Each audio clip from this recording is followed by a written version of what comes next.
Welcome to our latest golf course renovation video. I'm JB Belknap, General Manager of the Herons Glen Recreation District. I'm joined as always by Tim Kortanek, Director of Greens and Grounds here. Our special guest that we have with us today, Mitch Miller. He's our Superintendent for Clark Construction for the renovation. Mitch, welcome. Thank you, JB. Mitch, one of the big things that we're really excited about are the new green complexes throughout the golf course.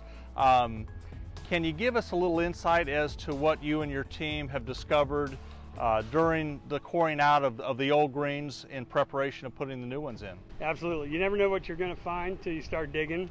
And we have realized drainage inadequacies and inconsistencies throughout the golf course, greens specifically. We've even come across a couple of stack greens where they just built on top of old, so there's a dual profile. Can't be good. So probably made your life a little more challenged than it already is. When you say a stacked green for the people, so essentially they built another green on top of the previous one. That's what we found. So double mix. Yeah, I maybe shaved a little bit of mix, maybe not a full 12-inch profile. A couple other things I think that we noticed was some of the mix in the profiles was less. It was almost 6 inches, when we're supposed to have that 12-inch. You had inconsistencies with your depth as well, the profile depths. So, as stated, you never know what you find until you start digging. But the beauty of the whole endeavor is just by starting over fresh, now you do have a consistency. And with the shaping of the garl group, you're going to have max surface drainage, and collars tied in properly, so there's no ponding. That just comes with age, so should be really good. I noticed just when we were putting the drainage in that the spacing is a lot tighter. We're going about 12 to 15 foot in between each drain tile. Multiple outlets for clean outs and flush outs. It was kind of surprising, not necessarily surprising, but it was really fun to see what lied underneath as we started digging down. Right. In some of the problem areas, where we didn't have drains. We even had some dirt that was in some of the mix profile. So yeah, it was kind of fun to finally put a backhoe to them. Well, great, Mitch. We appreciate you joining us. You and your team are doing a fantastic job, and we're looking forward to it. Folks, if you want to grab your favorite beverage, we're going to go up and take a look at holes 13, 14, and 15. Here we are on hole number 13. Tim, why don't you walk us through it? Sure. You can see the mounds here, kind of where the new tees are going to be represented, and all these tees are so much wider than they were before. This is actually the greens mix from 13. They transported it back and put it on these tees. You'll also notice the lake bank has been re-sloped on these tees on that left edge. There's another about 10 foot sloped gently down, and that kind of follows around this cart path all the way up to the palm tree. They're going to be sodding that whole lake bank there.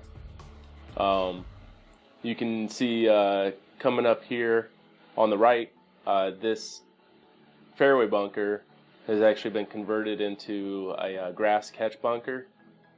They still have a little bit more shaping to do on it. It's still kind of hollowed out like it's going to contain sand, but we're going to have that one shaped into a nice little grass bunker, give you a real nice shot into the green from that angle, something a little bit easier to approach. We removed a lot of the palmettos on the left side of this hole. You see those are no longer there where the pipe is laid. We have 2 bunkers in front of the green, and there's a little walkway. You can kind of see a third bunker positioned back by the houses. That is actually going to be a grass bunker, so another grass catch bunker on that far end. And behind the green you can see, we have the palm trees. We're keeping those there, but we did remove a lot of the little shrubs and bushes that were between those trees. So now if you hit past the green, you have kind of a better angle to get back on the green. You don't have to worry about hitting into those little shrubs anymore. And I think, Tim, on the left-hand side there, that's more of a bailout area. We'll use that as a chipping area as well. Here we are on number 14, Tim. Yeah, there's not a tremendous amount that's changing on this, but the one thing we needed more than anything was tee space and flat tees. And we've got them now. We removed all these bushes. We dropped it about a foot in total elevation, so that gave us a tremendous amount of tee space to connect to all the 3, 4, and 5 tees. The green itself is going to be kind of shaped the same with the bunker in the front, but the biggest difference here is going to be the undulations on this green. When we're standing on it, when it just has the mix, a lot more movement than what we had before. We had a lot of just coming from the back forward. Now we've got a little bit falling off to the right, a little falling back left and front left, and definitely going to be a more challenging green to putt. Here we are on number 15, and as Tim mentioned before, Clark Construction is taking the greens mix off of the old greens and placing them on the tees just for additional material. Yeah, a lot of the greens mix is still sand based, and so it creates pretty much a better root zone for all the sprigs. So it's pretty common practice for this to happen. Plus, there's a lot of nutrients in that old soil that from all the fertilizers and stuff that we used on those greens, so better to use it than to bury it. You can see coming up here, it's very hard to tell from the drone, but the front half of this fairway, we moved quite a considerable amount of dirt in order to get that lake bank shored up on the right side of those olive trees. We probably dropped it about a foot or two just to move all that dirt, and even now as I drive on it, you can't really see that it was that much that was replaced, so it was a good use of some of the dirt we had on hand to solve this problem. We also have over to the left, right over by the pine tree there and past the drain, there's 2 new bunkers that are going to replace the 6 old bunkers that we had before. A little wider shaping, easier to get in and out of with our machines, and easier to play out of. I think this was a real point of emphasis for Ron Garl and Ricky Nix to reconfigure those bunkers into the 2 kidney shape that are there now. If you see this tree that's coming up on your bottom right, hopefully many of you can remember how close that actually was to the lake bank.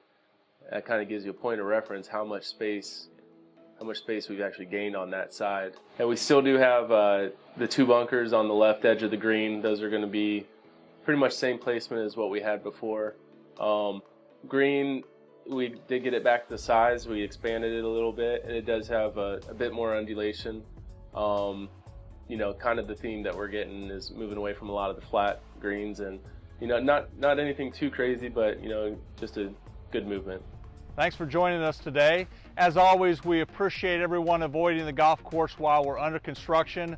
We also want to remind you to please be aware of your surroundings as you travel throughout the community, as we have a lot of trucks and heavy equipment during the renovation process. I'd like to thank Mike Seiler again from TEI. We appreciate you watching, and we'll see you in a couple weeks. Next video, we should have some grass down too, so that'll be exciting. That was great.